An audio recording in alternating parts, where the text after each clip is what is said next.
నమస్తే, welcome to our channel. ప్రస్తుతం మనతో జ్యోతిష్య వాస్తు నిపుణులు ప్రవీణ్ కుమార్ శర్మ గారు ఉన్నారు. వారితో మాట్లాడదాం. నమస్తే అండి. నమస్తే అండి. అయితే గురుగారు, పెళ్ళయి పిల్లలు పుట్టలేని వాళ్ళది ఒక సమస్య. కానీ పిల్లలు పుట్టిన తర్వాత వాళ్ళు అంగవైకల్యంతో కొంతమంది పుడతారు, బుద్ధి మాందల్యంతో కొంతమంది పుడతారు. వాళ్ళతో పాపం వీళ్ళు చాలా సమస్యలు, అంటే బిడ్డ ఉంది అని పేరు కానీ చాలా సమస్యలు, మానసికంగా చాలా సమస్యలు ఎదుర్కోవాల్సి వస్తుంది తల్లిదండ్రులు. అంటే దీనికి ఏమైనా కారణాలు ఉంటాయా? అంటే ఈ బిడ్డ వీళ్ళకే జన్మించాలి అంటే పూర్వజన్మ కర్మలు ద్వారానే బిడ్డలు వస్తారు అంటారు కదా. సో వాటి వల్ల ఇలా పుడతారా? ఇది ఒక సంగతి. అయితే కొంతమంది పిల్లలు ఎదుగుతూ వాళ్ళు తల్లిదండ్రులు చెప్పిన మాట వినరు.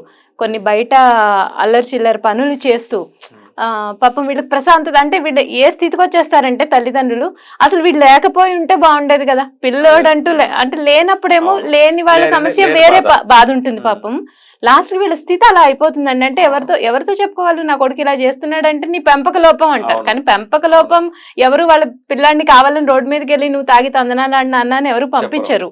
కానీ ఇది తల్లిదండ్రులు ఇది ఫేస్ చేస్తున్నప్పుడు వాళ్ళు అసలు ఎలా ఫీల్ అవుతారు? ఎందుకు ఇలా కారణం కొంతమందికి, ఎందుకు ఇలా అవుతుంది? జై శ్రీరామ్. మనకు కొన్ని కారణాలు చెప్పుకోవచ్చు.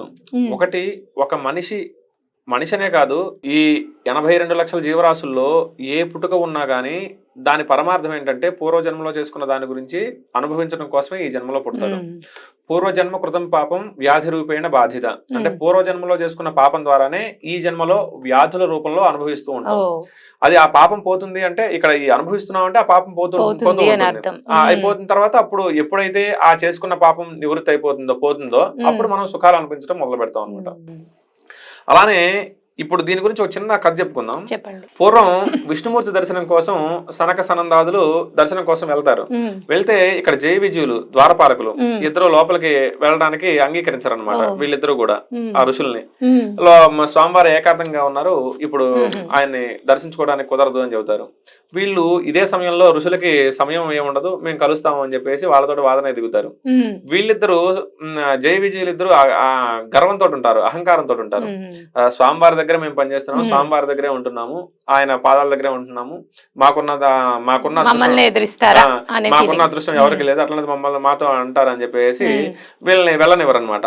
ఈ ఋషులు ఏం చేస్తారు, వాళ్ళిద్దరిని శపించేస్తారు. మీరు ఏ అహంకారంతో అయితే, ఏ గర్వంతో అయితే మీరు విష్ణుమూర్తి దగ్గర ఉన్నానని చెప్పి అనుకుంటున్నారో మీరు విష్ణుమూర్తికి దూరం అయిపోతారు అని చెప్పి శపించేస్తారు. లోపలికి వెళ్ళిపోతారు. వెళ్ళిపోయి విష్ణుమూర్తిని దర్శనం చేసుకుంటారు. చేసుకున్న తర్వాత అప్పుడు విష్ణుమూర్తి దగ్గర ఈ జేవిజీలు ఇద్దరు మొరబెట్టుకుంటారు అనమాట. స్వామి ఇలా ఋషులు మమ్మల్ని శపించారు అని. ఋషి శాపానికి తిరుగులేదు, మనం చేసేది ఏం లేదు. కాకపోతే దాంతో కొంత ఉపశమనం కలిగించవచ్చు. దేవతల్ని వీళ్ళు ఋషులు కొన్ని వేల సంవత్సరాలు జపం తపస్సు చేస్తారు. ఆ తపస్సు ద్వారా అద్భుతమైన శక్తిని పొందుతారు దేవతల ద్వారా. అదే దేవతలను కూడా శపించగల శక్తి ఉంటుంది. భృగు మహర్షి ఉన్నాడు, బ్రహ్మకి శపించాడు నీకు భూలోకంలో పూజ ఉండవని, శివుడిని శపించాడు నీకు మనుష్య రూపంలో లింగ రూపంలోనే పూజ ఉండదు, మనుష్య రూపంలో ఉండదని, విష్ణుమూర్తిని కాలుతుంది అన్నాడు. అది ఏంటి, ఆ పవర్ అంతా తపస్సు ద్వారా వస్తుంది. అలాగే వీళ్ళు శపించారు కాబట్టి ఇంకా దానికి ఏం చేయడానికి ఉండదు. మీకు ఒక వరాన్ని ఇస్తున్నాను. ఒకటి, 7 జన్మలు నన్ను స్మరిస్తూ 7 జన్మల వరకు నాకు దూరంగా ఉంటారా, లేదా 3 జన్మలు నాకు విరోధిగా ఉంటూ మీరు దూరంగా ఉంటారా అని అడుగుతాడు అనమాట. దీంట్లో విజయుడు వచ్చేసి, స్వామి మేము 7 జన్మలు అంటే 7 జన్మలు మీకు ఎడబాటుగా ఉండలేము, కాబట్టి 3 జన్మలు మీకు విరోధిగానైనా ఉంటాము అని చెప్పి చెబుతాడు అనమాట. చెప్తే సరే అని చెప్పి తదాస్తు అంటాడు. ఇక వీళ్ళందరూ వెళ్ళిపోతారు. తర్వాత వీళ్ళ జన్మ వచ్చేసరికి దితి కశ్యపుడు అనేవాడు మహర్షి, ఈ దితి ఆయన భార్య అనమాట. ఈయన తపస్సు చేసుకుంటూ ఉంటాడు. అలాగనే సాయంకాలం సంధ్యావందనం చేస్తూ ఉంటాడు. సంధ్యావందనం చేసే సమయంలో దితి వస్తుంది. ఈమె ఆయనపై మోహం కలిగి కోరిక తీర్చమని అడుగుతుంది. ఇది సంధ్యా సమయం, ఇది సమయం కాదు అని చెప్తాడు. కానీ ఇక చేసేదేం లేక తను ఒప్పుకోదు. చేసేదేం లేక వీళ్ళిద్దరూ కలుస్తారు. ఆ కలయిక వల్లనే హిరణ్యకశిపుడు హిరణ్యాక్షుడు పుడతాడు అనమాట. రాక్షసులు పుడతారు. అయితే ఈ రాక్షసులు పుట్టాలి, ఎక్కడ పుట్టాలి, ఏదో ఒక ప్రదేశంలో పుట్టాలి. ఈ ఋషికి పుట్టాల్సిన వాళ్ళు కాదు. కానీ సమయం ఎట్లాంటిది, అందుకే వివాహం అయిన తర్వాత గర్భాధాన ముహూర్తం పెడతారు. శోభనంకి కూడా ముహూర్తం ఉంటుంది. ఈ కాలంలో ఇవన్నీ చూసుకునేది అంటే ఆయన ముహూర్తాలు ఏంటి అవి ఇవి అంటూ ఉంటారు. మనకి ఈ కలయిక వల్లనే సకాలంలో ముహూర్తం సమయంలో కలిస్తే మంచి పుత్రులు పుడతారు, దేవతల లాంటి పిల్లలు పుడతారు.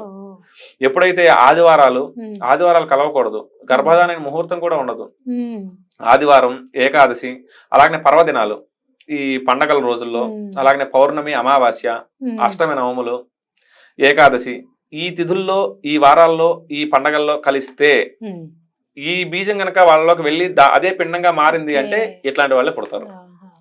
మన మాట వినకపోవటం, మనల్ని ఇప్పుడు రాక్షసులు పిల్లలు పుట్టారనుకోండి, మనల్ని ఇబ్బంది పెడుతూ ఉంటారు, ఏడిపిస్తూ ఉంటారు. తర్వాత ఎంత చదివినా గానీ చదువు రాకపోవటం, మందబుద్ధితో ఉండటం, తెలివితేటలు లేకపోయి ఉండటం, అంగవైకల్యంగా పుట్టడం, ఇవన్నీ కూడా దాని ద్వారా. వీళ్ళు పుట్టాలి కానీ మన కడుపున పుడతారు, ఏది ఇలా చేయటం వల్ల. అందుకే పూర్వం నుంచి కూడా మనకి వివాహానికి ముహూర్తం ఉంటుంది, గర్భాధానానికి కూడా ముహూర్తం ఉంటుంది. ఆ ముహూర్తం ద్వారా, ఆ కలయిక ద్వారా దేవతల లాంటి పిల్లలు పుడతారు, మంచి గడియల్లో పుడతారు, మంచి జాతకులై పుడతారు. ఎప్పుడైతే ఇది తప్పుతారో వాళ్ళలాగా సంధ్యా సమయంలో సాయంత్రం గానీ ఉదయం గానీ సంధ్యా సమయంలో పూజ చేసుకోవడం తప్ప ఏ పని చేయకూడదు. తినటం గానీ లేదా వేరే పనులు చేయడం గానీ అవేవి చేయకూడదు. కాబట్టి ఆ సమయంలో ఆయన సంధ్యావందనం చేసుకునేటప్పుడు ఏమొచ్చి అలా అడగటం. అయితే రాక్షసులు అయితే పుట్టాలి, కాకపోతే వీళ్ళ కడుపులో పుట్టాలి. అది అలాగా ఈ కలయిక వల్ల ఏముంది పెళ్లి అయిపోయింది కదా అని చెప్పేసి చాలా మంది నెగ్లెక్ట్ చేస్తూ ఉంటారు. సరే మేము సుముహూర్తానికే కలిసాం అయినా అని కొంతమందికి సందేహం రావచ్చు. కానీ మీరు ఈ చెడు రోజుల్లో ఎప్పుడైతే మంచి రోజులు కానీ చెడు రోజులు కానీ ఈ రోజుల్లో కలిసినప్పుడు పిండం ఏర్పడిందో వాళ్ళు ఇలా పుడతారు. అదే ఇక దానికి మనం చేసేది ఏం లేదు, జీవితాంతం వరకు బాధ. ఒక 5 నిమిషాల సుఖం కోసం జీవితాంతం వరకు బాధపడుతూనే ఉండాలి. అదే మంచి వర్చస్సు గల, మంచి ఆరోగ్యం గల, మంచి పౌష్టికంగా ఉండే పిల్లలు పుట్టాలి అంటే మనం ముహూర్తం చూసుకోవాలి. అలాగనే ముందు నుంచి జాగ్రత్తలు తీసుకోవాలి.